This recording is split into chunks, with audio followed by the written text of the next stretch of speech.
just talking to Adam, and he said, you know, we might go into the season where our offensive line, we may use 6 or 7 guys like they did last year, rotating a guard. And I asked you this question last year, you know, do you see that often? I think you said, not a lot. But if that does happen, what's that for your guys in terms of either bringing in a fresh guy on the offensive line or how you game plan for that? I don't think it does very much. I mean, we rotate the D-line constantly, as you see. We try to keep them fresh. So if he's going to rotate offensive linemen or someone's going to rotate offensive linemen, I guess you could, just thinking through your question, I guess you could kind of look at it and, you know, they're running certain plays when these guys are in, or is this guy going to pull? Is this guy on the left? And they like to pull him, so we're going to get, you know, gap scheme this way. I mean, you try to look for tendencies, but besides that, I really don't know how much it would do. Isaiah Simmons is a pretty impressive athlete. Now that the pads are on, what do you think he can get to your defense? It's early, right? And what we've tried to do with him is put him at one position. He's in there every day. He's learning how to play linebacker.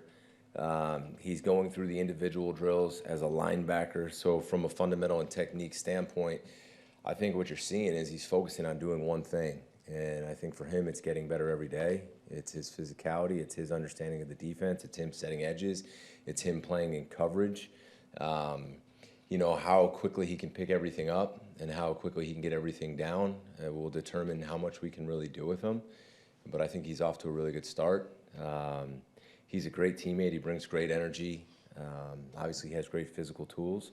Our job is to develop him, right, within our scheme and then try to maximize what he can do and help us win games this year. He's in a good spot, and I'm excited for the preseason games and these practices that are coming up to see what he can do. What's different, if anything, about Lucas Van Ness this camp? He's a year older. He's got another year in his scheme. I think he's starting to understand the position. You know, how to use his hands, how to set edges, some pass rush tools, some counter moves. You know, I think it was a good offseason for him, truthfully. I think he had a really good, you know, he did a good job at OTAs. And then I think he left here and he put in a lot of work. He came back in really good shape. He's healthy. I just think he's a year older, and it's another year in the scheme for him where I think he's starting to feel comfortable. I think DeMarcus has done a really good job with him and that entire group. But again, it's still early, so I think there's a lot of excitement for every team right now and every staff right now to see how much better their players have gotten. And I think we're one of those teams that's excited to see him as we get, you know, as we get into these preseason games and more practices. When we talked to you in May, you had we were talking about last year, how well it went, and you said, we need to evolve. We can't just do the same thing and say, here's the playbook and this is what we're running. So without giving the Lions the playbook for now, how much more stuff have you been able to do? And how do you walk the line between, hey, this is who we are, and this is who we didn't necessarily get to be last year because of some of the challenges, and here's the new stuff that we want? Yeah, no, that's a fair question, and it's actually something we were talking about right now before I just ran over here. Last year during this time, we were totally figuring out who we were going to be. And we're going to be a 4-down front. We're going to play a lot of over defense with a 9 technique. We're going to play a lot of middle close coverage. What were we going to do? And then we evolved when we figured out who we had, what we were good at, who we were playing, and we kind of built it as we went, right? And as I looked back into, because you go back when you get in the training camp and you figure, all right, these are the install days, these are the practices that Matt has set up, and this is how we're going to do our install.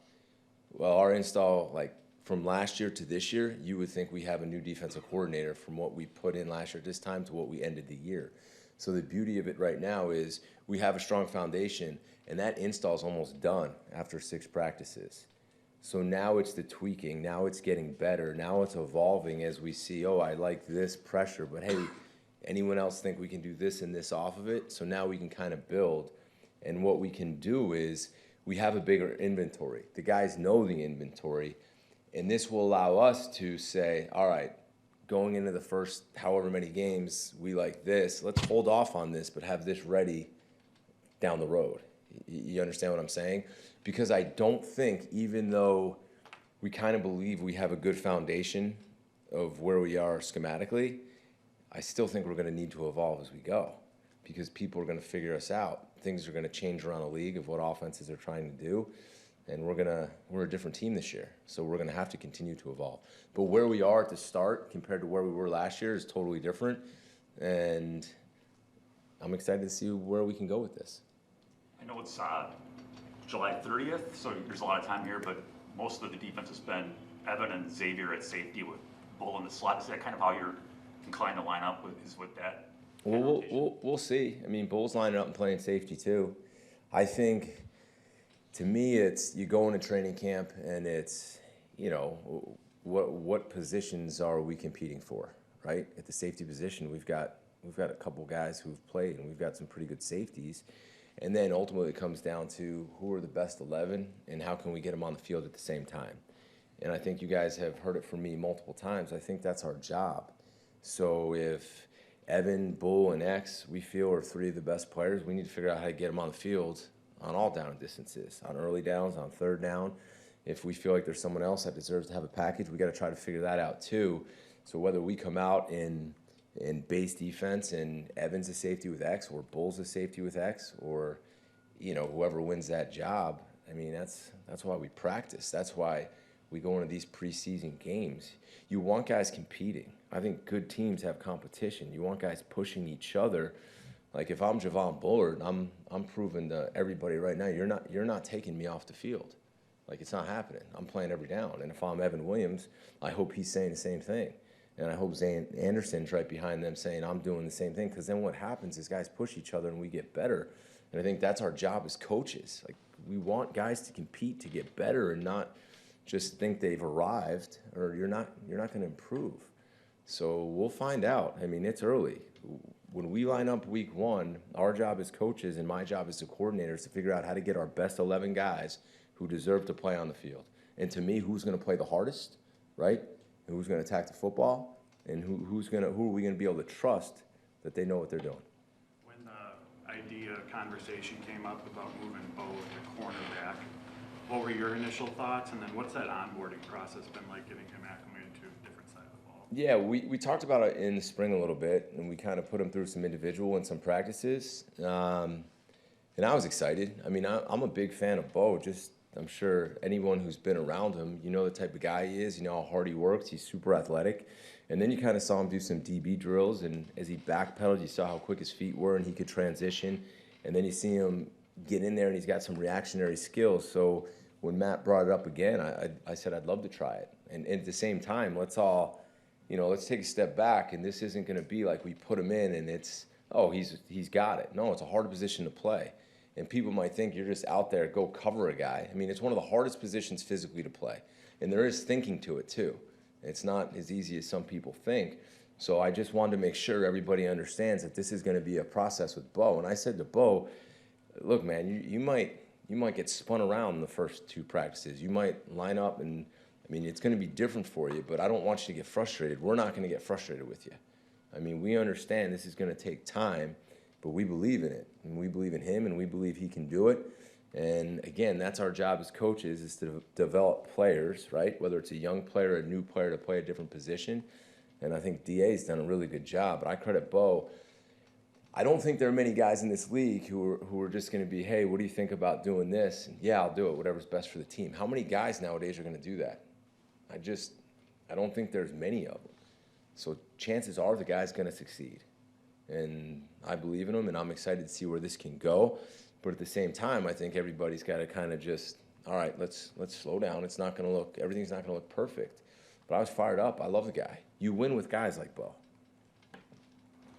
Jeff, we've heard Brenton Cox pop the pads pretty loud these last couple of days. What do you like about what you've seen from him? Kind of what I saw when we decided to play him. I remember sitting here, and we thought he deserved to play after he was really hard to block at practice. It's just the way he is out there. He's a physical, strong, tough guy who gives you everything that he has, and he's very disruptive. And again, we need to develop those players, right, and push them to become better. And I think DeMarcus and VO and Wendell are doing a really good job of that right now. Hey, Jeff.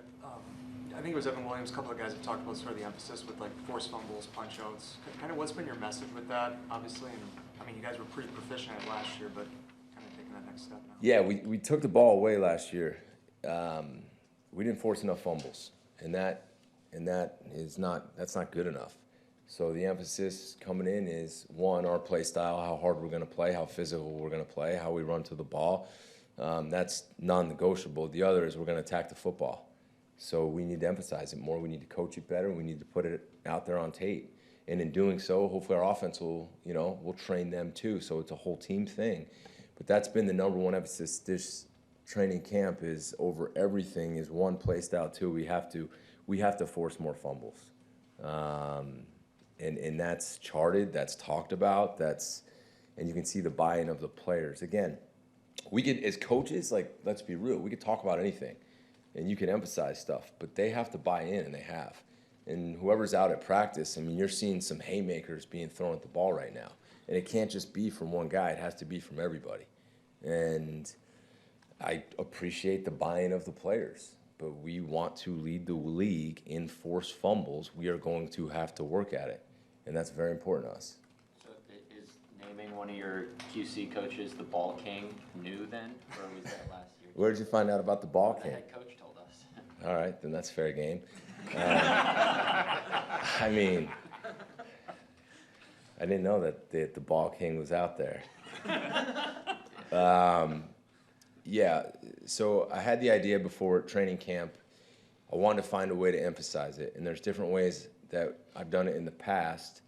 And I grabbed Wendell and I said, hey, I got some ideas, but I want you to run with this. And, we devised a plan every day to have him get up there, and we chart different things, and we have fun with it, and we have teams, and it's creative. And we decided to call him the Ball King. So they're not allowed to call him Wendell Davis anymore. He's the Ball King. So if you see him, please refer to him as BK or Ball King. But here's what, and we were kind of talking about this yesterday as a staff.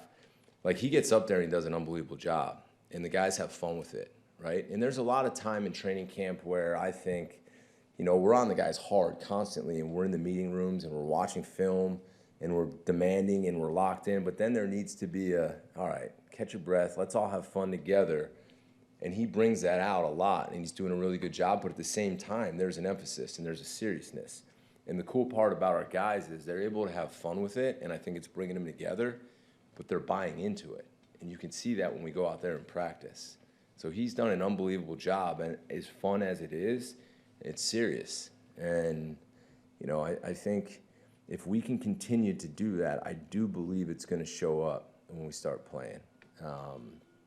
So I'm really proud of Wendell, or Ball King, and I think it's really helped him too. He's become a really good football coach, and that's what you want as a coordinator. You want your position coaches to go on and become coordinators. You want your QCs to come on and become position coaches, and I think he's putting himself, on that path, and that's also part of our job. Jeff, what have been your early observations on Nate Hobbs, and has he brought just that physicality, intensity that you all were expecting? Yeah, I love him. He's physical. He brings a toughness. He brings an edge. He brings a level of competitiveness. He's strong. He can get his hands on people. He can play inside. He can play outside. And I just love the way the guy competes. And I love how physical and tough-minded he is. And that's how we have to play the game. And he fits that. And I'm really glad he's here.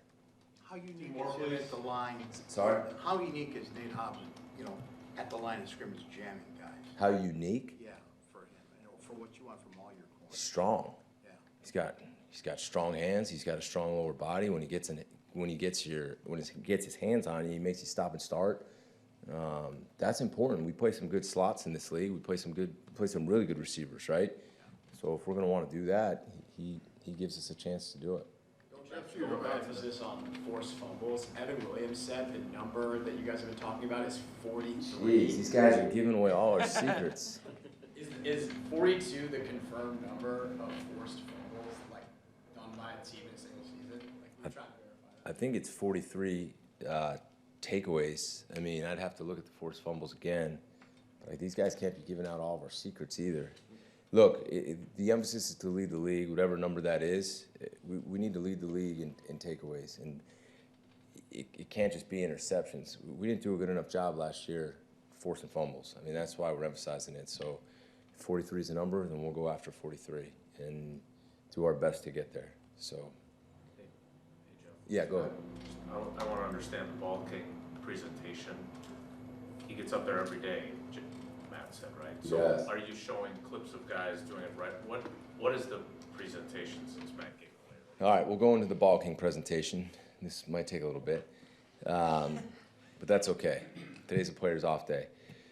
So I start off every unit meeting like this, right? And I usually go over a bunch of clips, good, bad, what I like, what I didn't like. I try to correct stuff, I install, but I let him start the meeting because the ball is the most important thing. All right, we've picked teams. He puts the charts up there. He shows the teams. So we'll tally stuff. I don't want to give away all the secrets, but we'll tally stuff that happens. You get minuses, right? So we hold him accountable, and we like have a game within the game. So he gets up there and he'll show the point system. He's got a unique siren now built into the ceiling that every time we get a turnover, he hits a button and the siren blares, right? So we want to sound the siren as much as we can. But then he has fun with it. You know, he'll show some video clips, some fun videos, but it always comes back to different ways to teach how to attack the football, how are we going to respond when we get an interception, the ball's on the ground, how we're going to scoop it. He'll call guys out who were in position to take a punch and they didn't. He'll call guys out who we don't think took a real punch, took a not very aggressive punch. But it's stuff that the guys are having fun with, but they're starting to swing and they're starting to run out of the stacks. And that's what I'm most proud of right now. It's the effort that the guys have. But, you know, like I said, he's done a good job of emphasizing that to start. We got an award we give out each week for it, which every team around the league is going to do it. I just think he's taking it to another step.